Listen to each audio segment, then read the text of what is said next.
Hey everyone, it is 8 a.m. Our sourdough is ready to be shaped and have a second rise and then baked.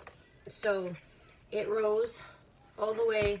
It actually popped the lid off a little bit, and we're gonna split this into two, and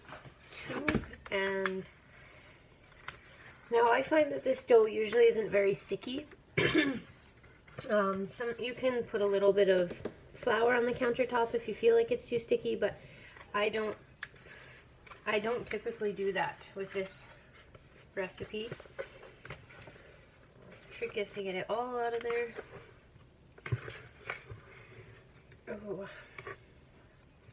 some beautiful gluten strands in here. It's hard to see, but all right.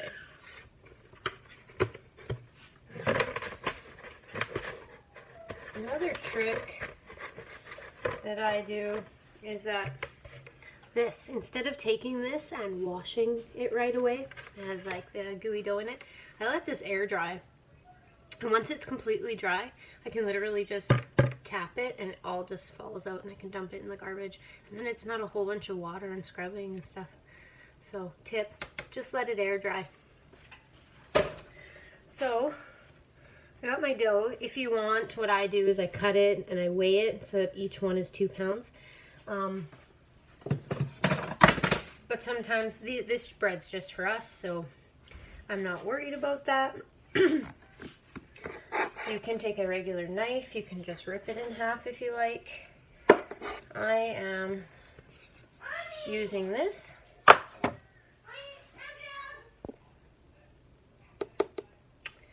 All right. We're gonna shape this, so I put it into 2 parts, and all I do is I tuck it into the middle. A lot of times I just pick it up off the counter completely, and I just keep tucking it in underneath itself until it starts taking shape.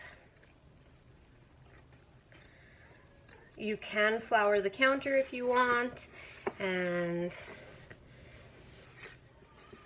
start doing some rolling. I prefer just to do it this way, and then I get this nice little loaf. I am going to rise mine in one of these. I floured it heavily, and so I take this and this. So I've had my bottom side that I've been putting the edging into it to make it round. That side is going to be up, so the top is going to be down. And I'm just going to leave this like this. I'm going to put a cloth over it so that it can rise. It's only going to be rising for about half hour to 45 minutes before I bake, so I'm not too worried about it being too long. So again, got your piece of dough. It's not sticky. It's not sticking to my hands. If it is, just flour your hands lightly, and I just taking it and I'm putting it into the middle and tucking it in, and I'm just going around and around until it starts to shape a round loaf. Now you can make this oval shape. You can make it. You can roll it into baguettes. This does have a nice crispy crust on it though, so we don't really like it for buns or anything. I'm sure that you can find a recipe for that, but this one isn't really for that. So again, round loaf. I'm going to leave this one as it is, and I'm going to just set this one on a baking sheet. So this is what I bake on. I bake on a baking sheet, either with parchment paper or a silicone mat. So this one I'm going to just put on here, and then when I'm ready to bake, this one will just get tipped over and gently laid down on here. So for this one, because it is the top, I do sprinkle some flour over top. I have this handy dandy thing. I bought it because I bake a lot of bread. You don't need it. You can use a sifter, or you can just sprinkle some on and then rub it I just have this for ease. So now I'm going to let this sit just like this on the counter at room temperature. I'm going to let it sit because my house is pretty cold this morning for about 45 minutes. And then I'm going to preheat my oven. And when my oven's preheated, then I will score and bake it. So I'll be back. All right, I'm going to show you how I score bread before it gets baked. Now this dough has been doing its second rise for 1 hour. My oven is preheated to 450 degrees. It's been on for 15 minutes, so it's good and hot. So to recap, this dough was made yesterday and it rose all night long on the counter. That's called your bulk fermentation. I rise it anywhere from 8 to 15 hours, and I usually let it double in size. Now this second rise, where I've shaped my dough and I've got it ready to be baked, I only max let it rise for about an hour because it will bloom in the oven. I don't want to see it double on the counter. So I want to also show you a little trick. I've got my plain round loaf here. Now, scoring. You could Google this. There are so many different scoring techniques. You can use a sharp knife, the sharpest knife you have. I actually prefer to use a razor blade. Now, you can just make one slit, you can make an X, you can make a square. There are so many different ways and so many beautiful ways that you can do it. I like to play around with it. So here's my thing, dental floss. This just makes it fun. I take dental floss and I will lay out a grid. I will show you guys this in a second here. I do this so that when I make my cuts, everything's just uniform and it ends up just being fun. So I'm going to show you what I did here. I'm going to pick this up and do my best.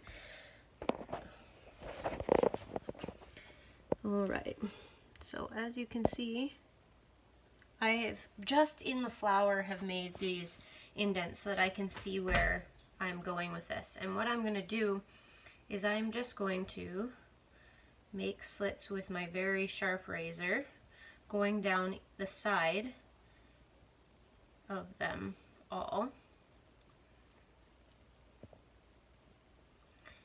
Now this is where it will expand and bloom in the oven, allowing steam to escape. Let me see, hopefully you guys can still see this. And so for things like this, the more slices you have will help better with your design. Whereas one slit will just let it bloom and really expand and burst out, which is really great too. I'm trying to do this backwards here for you guys. Whatever, it'll still be awesome. Okay, so I have this design, and I'm going to put you down again. So that's the first one. I also have this little glass Pyrex. It's oven safe, and I put some warm water in it, and that's going to create humidity in the oven for the first 20 minutes while baking. That just helps the dough have enough moisture so when it expands it doesn't just crack all over the place. So I also have this dough. So this helps it hold its shape and it gives it a cool design. So all I do is I gently turn it over and lay it on there. And for this one, I am just going to do one good long deep gash in it. And it's okay to go over it to get a really good gash in there. So that's it. So now I'm going to pop these in the oven. My oven's at 450 I'm going to do for 20 minutes. And when 20 minutes is up, I'm going to remove this dish of water, very carefully, obviously. And I'm going to reduce the heat to 400 and bake for an additional 40 minutes. Yeah, I'll be back. Bread is out of the oven, and it was very happy. So it did some weird splitting. So in this case, if your dough is really happy like this, before putting it in the oven, make more cuts. This would have been beautiful, but it needed way more cuts to it, and even this one where I made the big gash, I should have made a second one. Either way, they're all going to be tasty. Now I'm going to let this completely cool, and then I'll cut into it.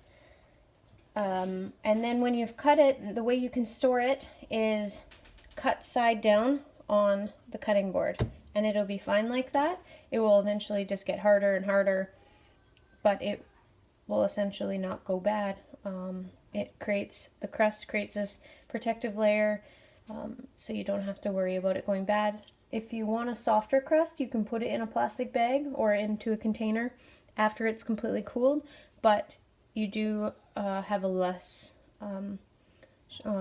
shorter shelf life. So I just leave it like this, and we cut it and eat it as we please.